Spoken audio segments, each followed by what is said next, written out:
Have I committed any offense? Why are you withholding my passport? Hello, fellow Nigerians. Good morning. This is Senator Natasha Akpoti. I haven't completed my celebration of my second year in office. I decided to take a week off. So I'm at the airport here, and my passport is being withheld again. The same thing happened last time where my passport was seized. I have committed no offense, and there is no order from the court to withhold my passport and deny me traveling.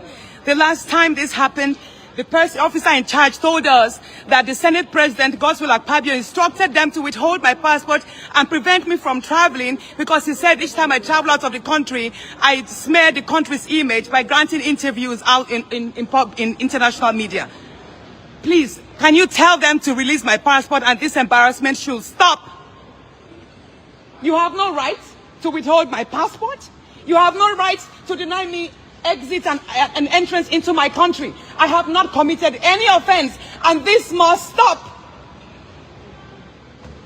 Sorry. No, this must stop. As a matter of fact, I think I have to sue you for continuously embarrassing me. Sorry. No, don't tell me sorry. Can I please have my passport? You can't keep doing this to me all the time.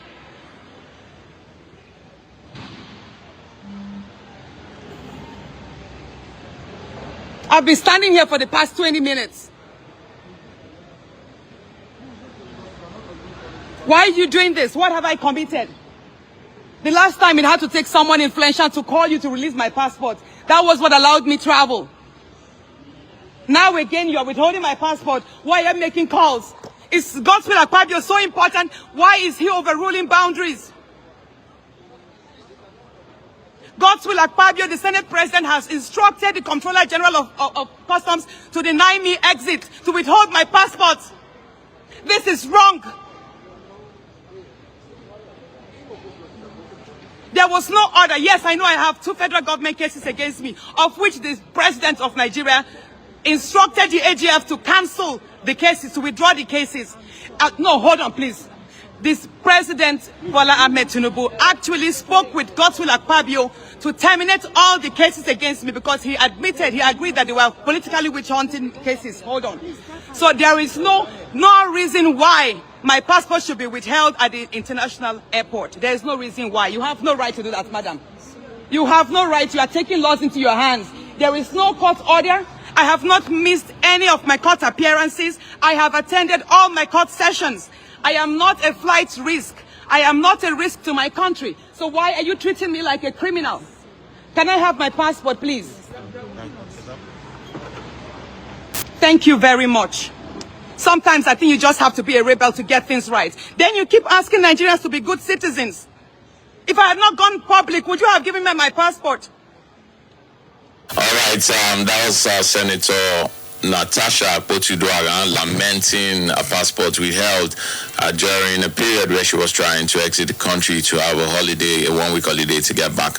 And of course, the passport was held for a quality period of time, and she actually did not find it funny. I had to go online and made that video, so we had to take a listen to it. So we're actually critical about the fact that we are hoping that it is not an issue of power suppressing the voice of somebody that should be in a position as a Nigerian to exhibit our fundamental rights, especially even as a lawmaker. So joining us now as we take a look at this is President Ewemade Aigbokhan.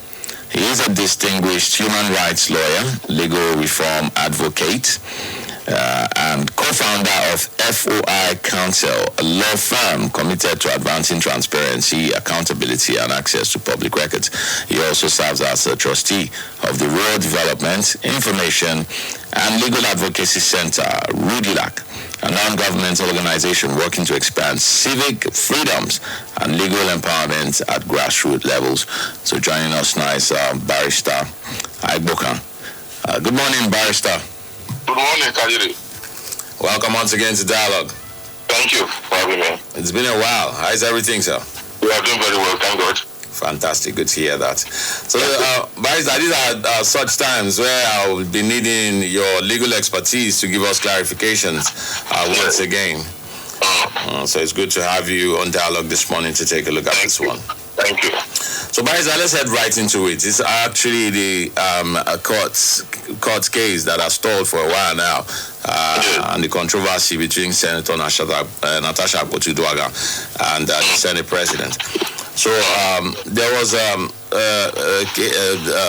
case hearing. A case was adjourned to November 24th to hear the cybercrime charges against her. So it was once again adjourned.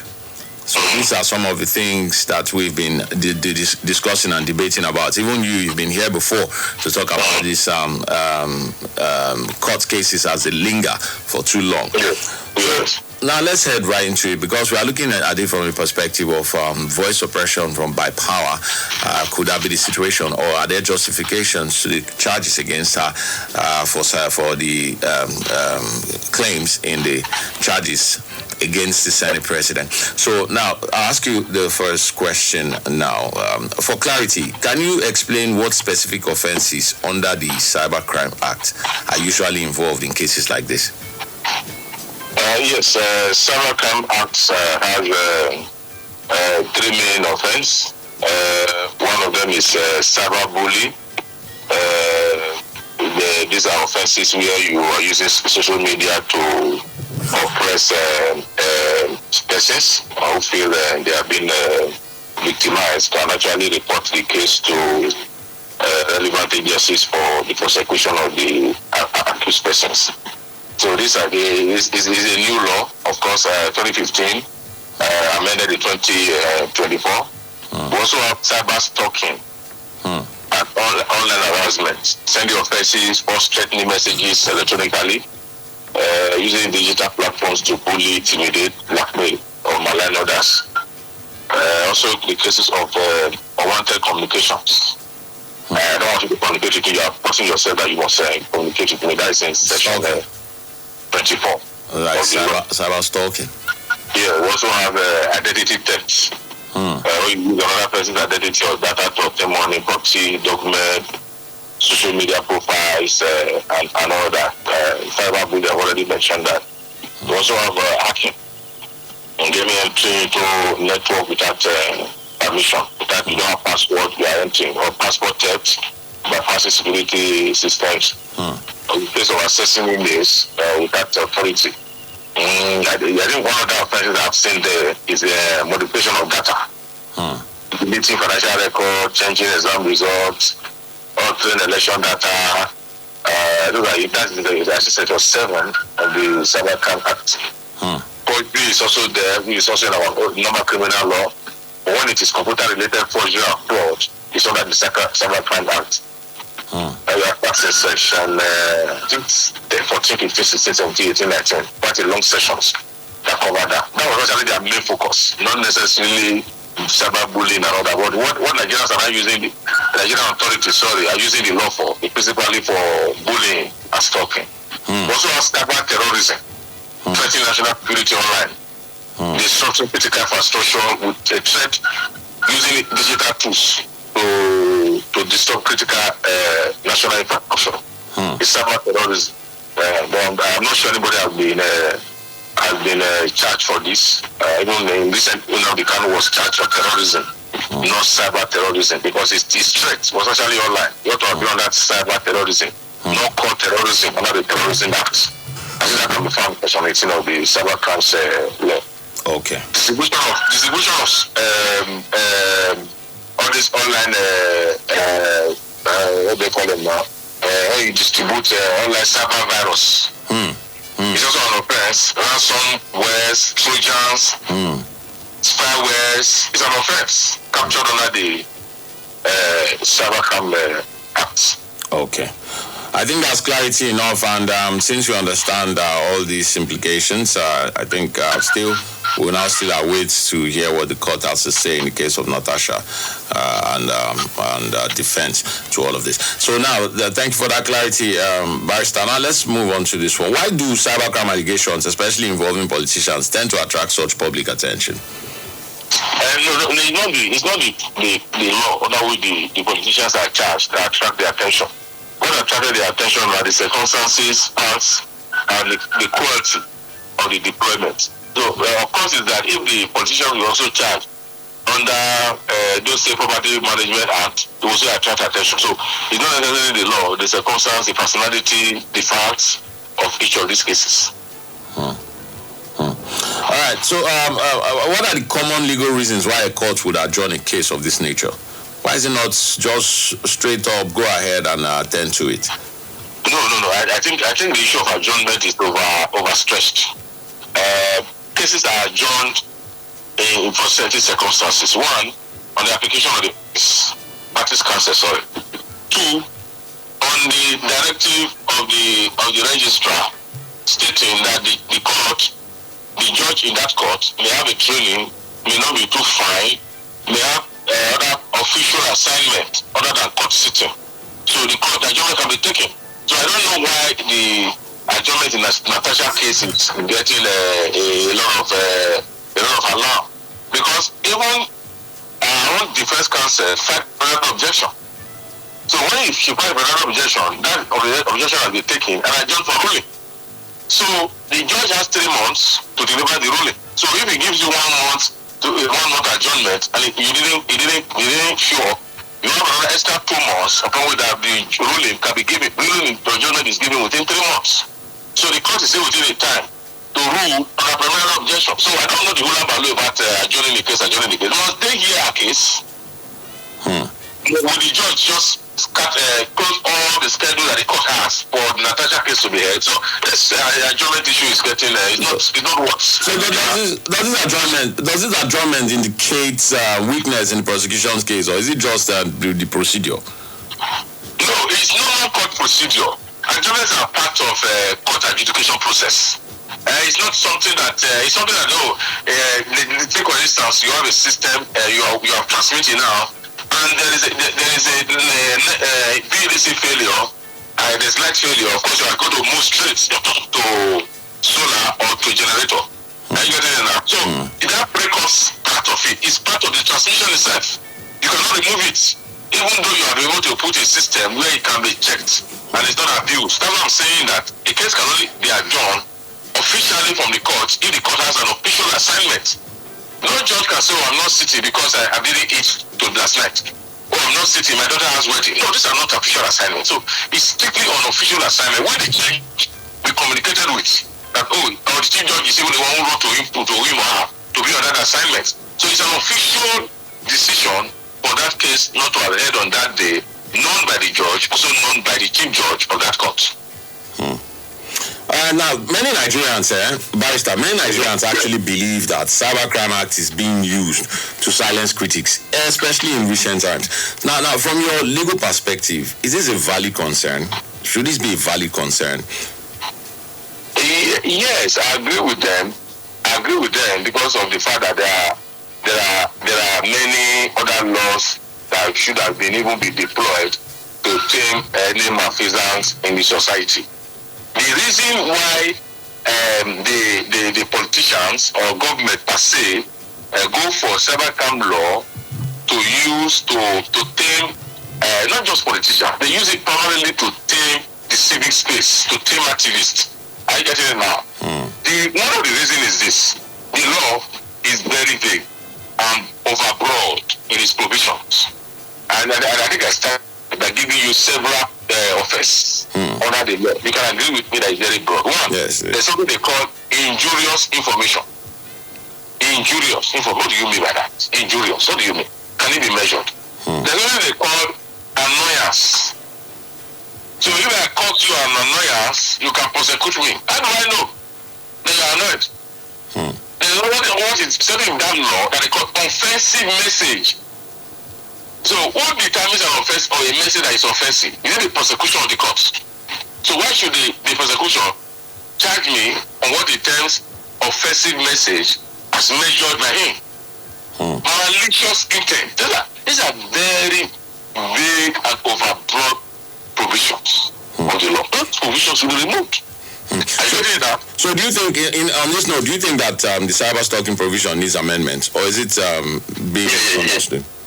Yeah, that's a very good question. We have gone to a ECOWAS court on that we should amend it. I think that case was a case of registered trustee of digital rights against Federal Republic of Nigeria. The court agreed that some provisions, these provisions I've just mentioned, should be removed from that law. Just recently, I'm defending a civil activist in Edo State, Comrade Kola Edopai, before the Federal High Court, where he's being charged for malicious broadcasting through his Facebook. So we have also attacked these various elements in the law as being overbroad and vague, and that the court should pull it down, pull those provisions down straight away. Now, Barrister, see, the truth is, if you take a look at everyday occurrences with the media, be it mainstream, be it social media, you find out that one of the things that people have highlighted a lot, especially trying to exhibit or establish their fundamental rights, is freedom of expression. Now, it's either that has been overblown by whoever is expressing, or the law is just too stringent and somehow are becoming very, very oppressive in that nature. Because if we say there's a need for freedom of expression, then there should be the need for the platform of addressing it, and there should be the need for some sort of fair regulations.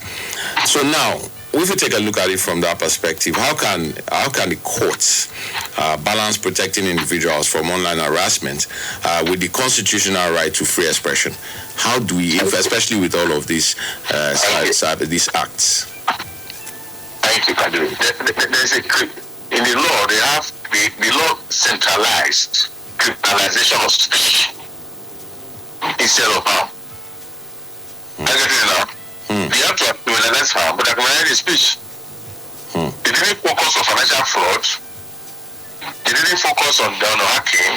They didn't focus on identity theft, even if it's there. They didn't focus on security threat, even if it's there. The focus of that law with this element of malicious offenses, offensive messages, annoyance, false information, injurious information, was focused on criminalization of speech.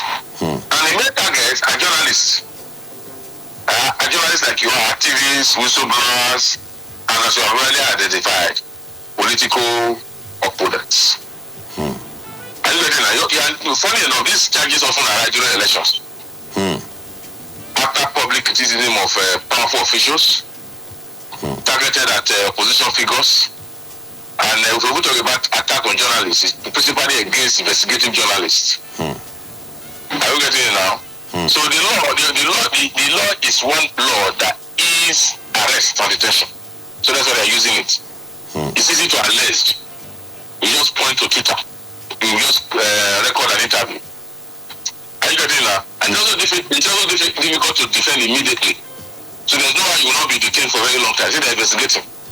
Not available. It's available, but they tell you they're investigating that the person needs to be with them. Are you getting it now? So the law allows for quick arrest. It gives them permission to, it gives sort of allows for seizure of phones for the purpose of investigation. Public humiliation and all the rest. So the worst part of it is the fusion of criminal defamation with cybercrime. Yes, because you cannot criminalize defamation, but that law came to criminalize it and also fused it with cybercrime. Are you getting it now? Which is aimed primarily to silence dissent, protect powerful officials like we have identified earlier, and discourage you and I from continuing our work on what we call investigative reporting. Okay. Yes. Okay, now in a politically charged environment like ours, how should the judiciary stand out, like insulate itself from external influence, where you now have the judgment tilting to the sides of power? How does the judiciary, Okay, now that law, that cybercrime law, gave prosecution very weak burden. The prosecution does not need to show actual harm. It does not need to show intention. You can presume it. Are you getting it now? Publication online is enough to trigger charges. So it gives a very weak burden of proof. So when they come to court and want to discharge that very fragile burden, the stone automatically rolls on the defendant. Rolls on you to start contending to remove it. Or if you can't move it, that's complete full error for the defendant. So that does it. So it's something like it's a punishment by process. Are you getting it? Even if the accused is later acquitted, you have already been humiliated. You have already taken to the roll call of trial, expensive legal fees, reputation damage, like you have identified continuous adjournment, repeated police invitations and all that. So those are historically one of the hallmark and the weaker parts of the application of the law. Okay, now let's come back to the focal point of our conversation, Barrister. What should Nigerians pay attention to as this case resumes in the coming weeks? Nigerians should pay attention to the evidence, proof of evidence that the state has against Natasha. Nigerians should pay attention to the fact, to the timeline of the prosecution, and also pay attention to the fact, particularly a constituent, to the fact that the frequent adjournments and charges, court appearances does not affect our representation in the green chambers of the National Assembly. Nigerians should also pay attention to the fact that these charges doesn't roll to the election period, and also importantly pay attention to the fact that she's not convicted on frivolous grounds. So they should be able to follow up and be looking at what the charges are, what the evidences are, what are defense, and also what is the timeline for the hearing of the case.